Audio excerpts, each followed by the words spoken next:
Hello students, I welcome you all once again to my education channel Prabhavi Education Hub, and in this video we are going to discuss about the 78th chapter of Indian Polity. ठीक है, लक्ष्मीकांत के book का ये पूरा series है। ये बहुत ही important resource है अगर आप यूपीएससी की तैयारी करते हो या फिर किसी भी स्टेट की सिविल सर्विसेज की तैयारी करते हो, तो आपको यहाँ पे बहुत ही ज़्यादा बेनिफिट मिलने वाला है। बिकॉज साथ में मैं नोट के लिए आपको पीडीएफ दे दूंगा, तो आपको नोट बनाना नहीं है। ठीक है, यहाँ से सिर्फ आपको वीडियो देखनी है एंड नोट को आपको ले लेना है एंड बार बार उसको रिवाइज करना है। ठीक है, ये मोडस ऑपरेंडी है कैसे आप ख़त्म करोगे इस पूरे सिलेबस को, उसके लिए एक मेरा एक प्रयास है। आई होप कि आपको बहुत हेल्प मिल रहा होगा। टाइम मैं बचाने की कोशिश कर रहा हूँ, जो कि एक बहुत ही ज़्यादा इम्पोर्टेंट रिसोर्स है यूपीएससी की एग्जामिनेशन के लिए। स्टेट की सिविल सर्विसेज की तैयारी कर रहे हैं तो भी बहुत ही ज़्यादा ज़रूरी है। चैनल पे नए हो तो सब्सक्राइब करो, बेल आइकन को प्रेस करो ताकि आपको नोटिफिकेशन मेरे लेटेस्ट वीडियोस की मिलती ही रहे। एंड आप पॉइंट वाइज पढ़ते हो, मैं पॉइंट वाइज ही एक्सप्लेन करता हूँ। तो यहाँ पे पॉइंट वाइज आपको बताऊंगा कि नेशनल इंटीग्रेशन होता क्या है, ये क्या है, क्या ये कॉन्सेप्ट है या फिर ऑन गोइंग प्रोसेस है। ठीक है, तो देख लो, India is basically wide spread diversity है भारत में। मतलब कि यहाँ पे रिलीजन बहुत ज़्यादा है, लैंग्वेजेस बदलते रहते हैं, 17 किलोमीटर पे हर लैंग्वेज बदल जाता है। कास्ट भी बहुत ज़्यादा है हमारी कंट्री में, ट्राइब्स, रेस, रीजन, इस तरीके की देखोगे तो डाइवर्सिटी हमारी कंट्री में। बट यूनिटी इन डाइवर्सिटी अगर आपको ढूंढना है तो उसके लिए नेशनल इंटीग्रेशन करना पड़ेगा, नेशनल इंटीग्रेशन करना पड़ेगा। ठीक है, meaning of national integration, it is, अगर सिंपल शब्दों में कहूँ कि मीनिंग क्या होता है नेशनल इंटीग्रेशन का, हालांकि मैं आपको 2-4 मीनिंग इसके बारे में बताऊंगा ताकि आप कॉन्सेप्ट एक्चुअली दिमाग खुले कि नेशनल इंटीग्रेशन होता क्या है। It is basically avoidance of divisive movements. जो ये डिविसिव मूवमेंट होता है ना, on the basis of religion, language, caste, tribe, race, ये क्या है, अपने अपने मूवमेंट करते हैं, ये अपना मूवमेंट डिविसिव मूवमेंट चलाते रहते हैं। तो इसको अवॉइड करना, avoidance of divisive movement is called national integration. और भी इसके मीनिंग जैसे it is a social psychological and educational process where the unity, solidarity and cohesion develops in the common sense of common citizenship. ठीक है, sense of common citizenship यहाँ पे develop होता है through this process. It is a social psychological educational process जिसमें unity, solidarity and cohesion develop होता है in the minds of common people and एक सेंस ऑफ कॉमन सिटीजनशिप भी develop होता है। Next, it is a thought must go on into the heads of people. तो ये कोई ऐसा चीज नहीं है कि कॉन्सेप्ट एक बार पढ़ा दिया तो दिमाग में बैठ गया। ये क्या है, एक ऐसा थॉट है जो इंसान के दिमाग में, हमारे देश की जनता के दिमाग में चलता रहना चाहिए। बिकॉज नेशनल इंटीग्रेशन बहुत ही ज़्यादा ज़रूरी है। नेशनल इंटीग्रेशन होगा तो हमारे नेशनल जो गोल्स हैं, जैसे कि डेवलपमेंट, ओवरऑल सारे एरिया का, रीजन का डेवलपमेंट होगा। सारी societies, different strata of society, चाहे वीकर सेक्शन हो, चाहे मार्जिनलाइज लोग हो, सारे डेवलपमेंट के पार्ट बनेंगे। ठीक है, आगे बढ़ते हैं। Then it is cohesion not fusion. अगर नेशनल इंटीग्रेशन को कहोगे क्या ये फ्यूजन है, तो नहीं, it is basically process of cohesion not fusion. मतलब जबरदस्ती किसी को मिलाया नहीं जा रहा है, बट एक दूसरे से कोहेसिव रहे, चिपके रहे। ठीक है, then it is unity but not uniformity. Unity है, आप अपने अपने कल्चर को फॉलो कीजिए, लेकिन यूनिटी दिखाइए। एक दूसरे को भी कल्चर को, उसके रिलीजन को आप गंदे नज़र से ना देखें, आप उसके लिए भी रिस्पेक्ट रखें। That is called unity not uniformity. अब कोई हिंदू है तो वो चाहे कि सारे हिंदू हो जाए, या फिर कोई मुस्लिम है तो चाहे सारा मुस्लिम हो जाए, ऐसा नहीं होना चाहिए। Uniformity is not required, however unity is the must for national integration. Then it is reconciliation but not merger. Merger नहीं करना चाहते, रिकंसिलिएशन करना चाहते हैं। It is agglomeration but not assimilation. तो देख सकते हो बड़े ही अच्छे शब्दों में यहाँ पे नेशनल इंटीग्रेशन को मैं आपको डिफाइन कर रहा हूँ। अब हम बात करेंगे कि ऑब्स्टेकल्स क्या क्या है। अगर नेशनल इंटीग्रेशन के प्रोसेस को हम फॉलो कर रहे हैं बट अभी भी अचीव नहीं कर पा रहे हैं, तो कुछ भी तो कुछ तो इसमें ऑब्स्टेकल्स हैं, उन ऑब्स्टेकल्स की बात हम कर लेते हैं, जैसे कि रीजनलिज्म। रीजनलिज्म को आप सब नेशनलिज्म भी कह सकते हैं, सब टेरिटोरियल लॉयल्टी भी कह सकते हो। रीजनलिज्म में होता क्या है, जो ये एक सब्सिडरी प्रोसेस है जहाँ पे मैनिफेस्टेशन होता है those residual elements which do not find expression in the national polity.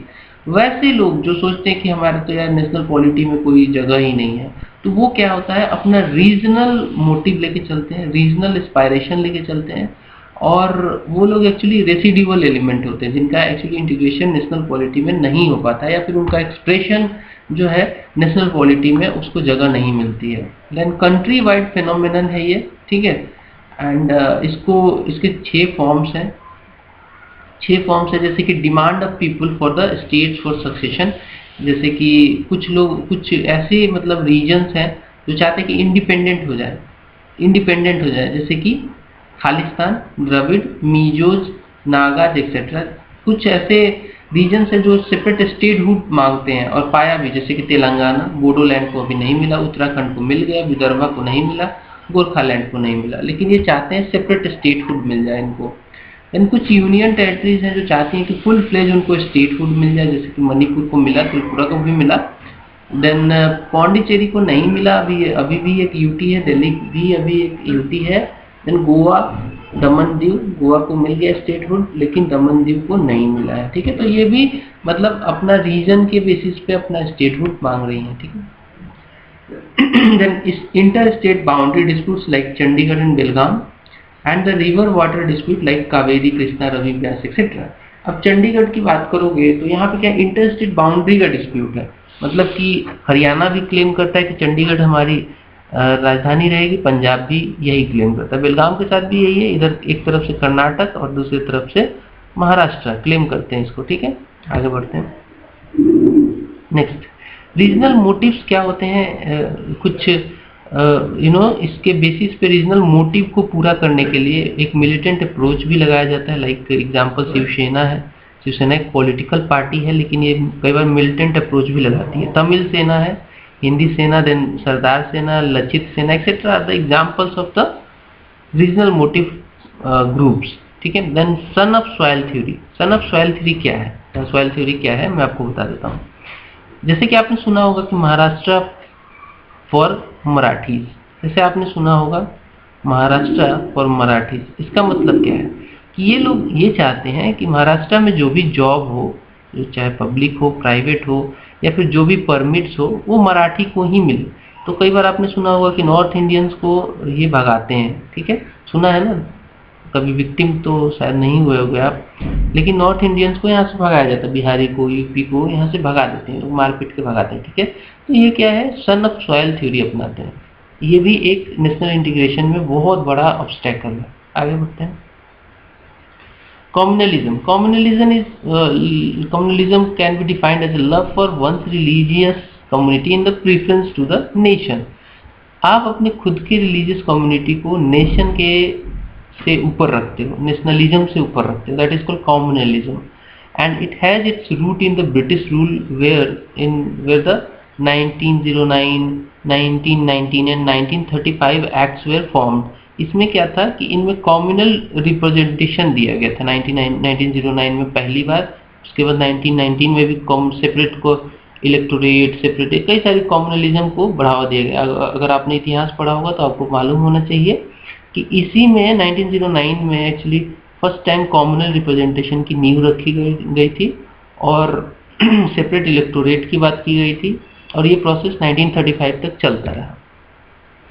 Then formation of political parties based on the religion, जैसे कि कई सारी पॉलिटिकल पार्टी हैं, जैसे कि हिंदू महासभा, ठीक है, और ऑल इंडिया मुस्लिम पार्टी भी है, ठीक है। तो ऐसी कई सारी पार्टियां हैं जो कि बिल्कुल कम्युनलिज्म बिल्कुल रिलीजियस बेसिस होती हैं।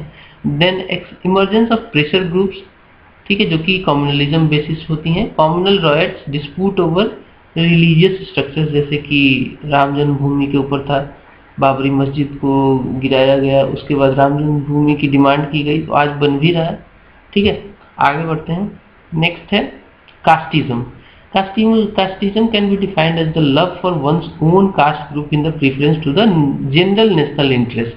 इसके अच्छे एग्जाम्पल हो सकते हैं formation of political party on the basis of casteism, then emergence of pressure groups, allotment of party tickets. ठीक है, कई बार आपने सुना होगा कि पार्टी टिकट जब भी बढ़ता है तो वहाँ पे कास्ट को बहुत बड़ा फैक्टर दिया जाता है। देखा जाता है कि इस रीजन में, पर्टिकुलर रीजन में कौन से कास्ट ज़्यादा है, तो उस रीजन में वैसे व्यक्ति को टिकट दिया जाता है जो उसी कास्ट का हो। That is called allotment of the party ticket on the basis of caste system. Then caste conflicts होते रहते हैं, जैसे कि बिहार में, यूपी में, यहाँ पे कास्ट कॉन्फ्लिक्ट चलते रहते हैं, साउथ में भी चलता रहता है। Violent disputes and agitation over the reservation policy, ये भी एक बहुत बड़ा एग्जाम्पल है कास्टिज्म का। आगे बढ़ेंगे, लिंग्विज्म की बात करेंगे। It can be defined as a love for one's language and hatred towards other language speaking people। जैसे कि हिंदी भाषी लोग साउथ इंडियंस को कई बार नहीं पसंद करते हैं, साउथ इंडियन लैंग्वेज बोलने वाले लोग हिंदी भाषी को नहीं पसंद करते, तो ये चलता है, ये लिंग्विज्म है। ठीक है, इसके दो डायमेंशंस हो सकते हैं, जैसे कि एक तो reorganisation of states on the basis of language, जो कि हुआ भी था। स्टेट्स रीऑर्गेनाइजेशन एक्ट आया था 1956 में, अगर आपको याद हो, तो वहाँ पे बेसिस क्या था, वहाँ पे लैंग्वेज के बेसिस पे स्टेट्स को अलग अलग किया गया था। एक कई सारे बड़े स्टेट्स में से कई सारी स्टेट्स निकल के आई थी। Then the determination of the official language of union, कि क्या होगा, हिंदी होगा, इंग्लिश होगा। हिंदी जब आया तो साउथ इंडियन जो स्टेट्स हैं वो नाराज हो गई थी, तो लिंग्विज्म का ये सारा एग्जाम्पल है। फर्स्ट लिंग्विस्टिक स्टेट आंध्रा था, जो कि मद्रास से हटके बना था। इसमें एक इम्पॉर्टेंट व्यक्ति का नाम बता देता हूँ, पोट्टी रामालू करके एक व्यक्ति थे, जो कि बहुत लंबे समय तक फास्ट रखा इन्होंने, और इनका डेथ हो गया था। इन्हीं के डेथ के बाद ये प्रोसेस और एक्सकेलेट हो गया। इन्होंने बोला कि सेपरेट स्टेट होना चाहिए आंध्रा लोगों के लिए, ठीक है, तेलुगु स्पीकिंग लोगों के लिए। देन उसी के बाद बेसिकली इनकी मौत के बाद मद्रास से आंध्रा जो तेलुगु स्पीकिंग लोग थे उनको निकाल दिया गया और आंध्रा एक स्टेट बना दिया गया। Then enactment of official language act 1963 आया, जिसमें हिंदी को ऑफिशियल लैंग्वेज बना दिया गया, जिसके वजह से एंटी हिंदी एजिटेशन साउथ में शुरू हो गया। वेस्ट बंगाल ने भी इसको बाइकाट किया और लास्टली गवर्नमेंट के ऊपर प्रेशर बना और गवर्नमेंट ने इंग्लिश को कंटिन्यू रखा as a associate official language. ठीक है,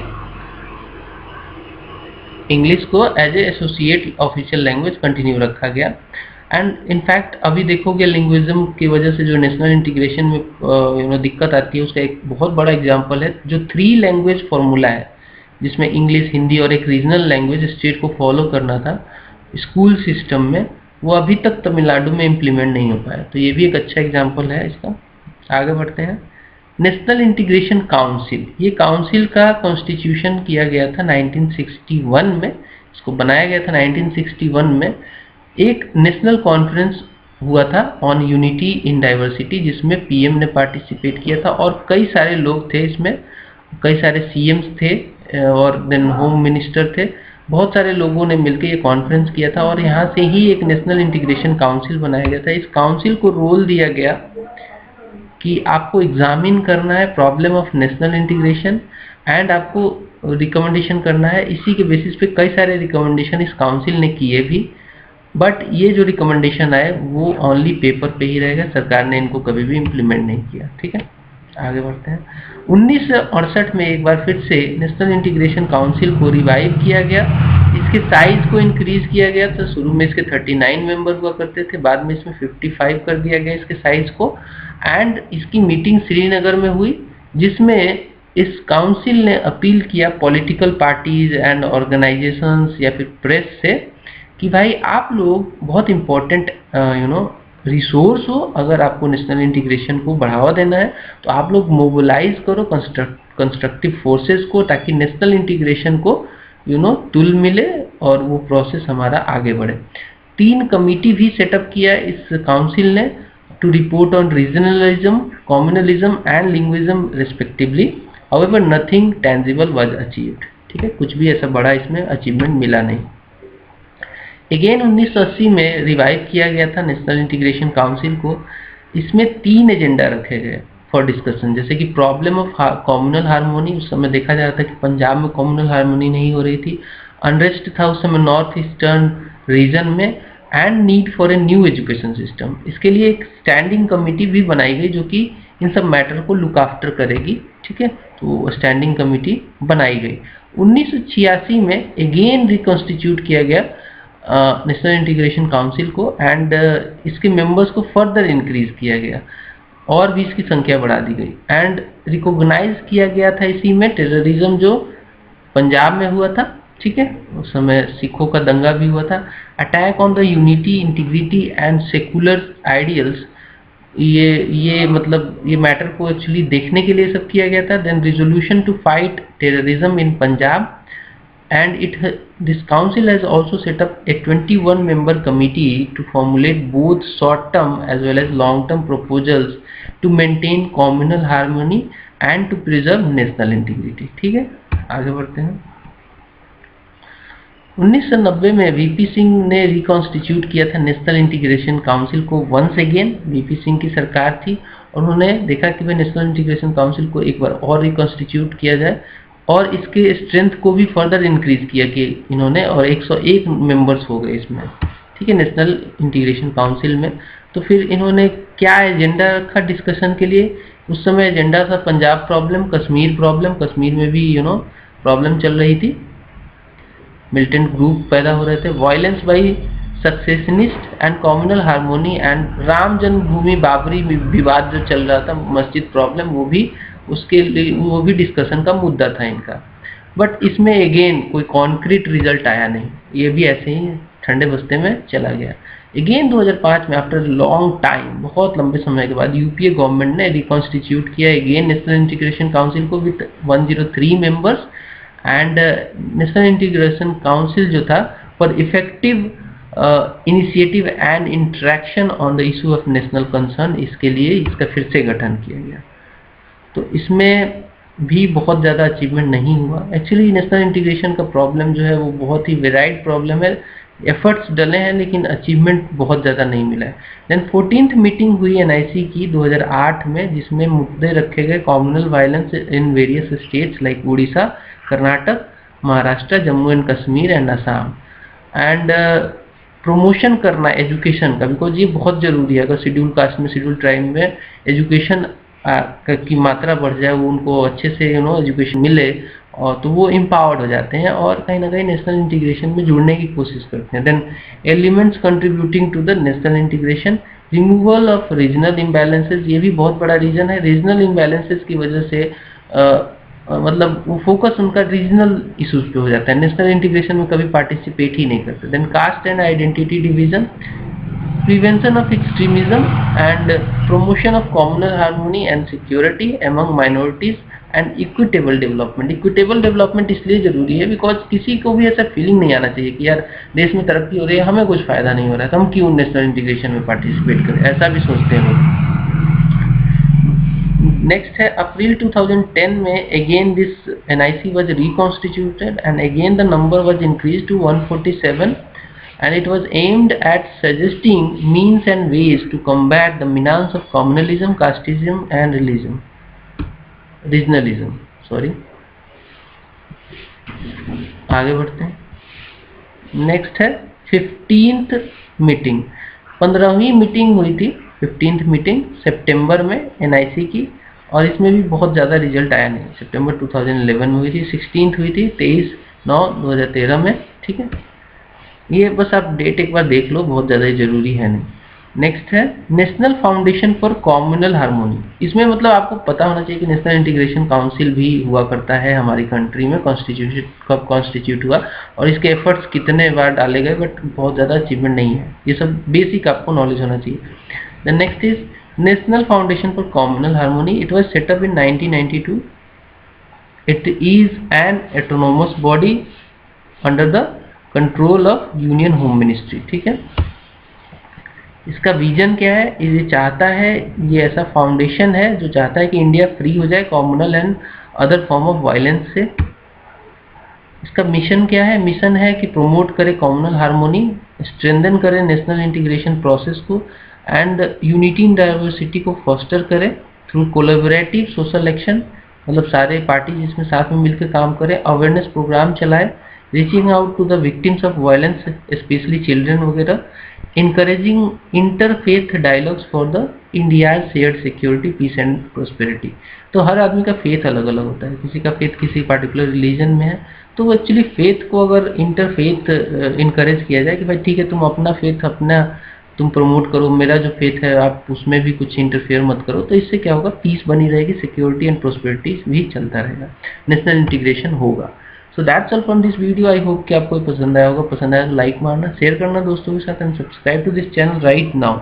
मिलते हैं अगले वीडियो में, तब तक के लिए नमस्कार। और 2 ही वीडियो बची हुई हैं, तो वो जल्दी जल्दी 2 चैप्टर को मैं ख़त्म कर दूंगा।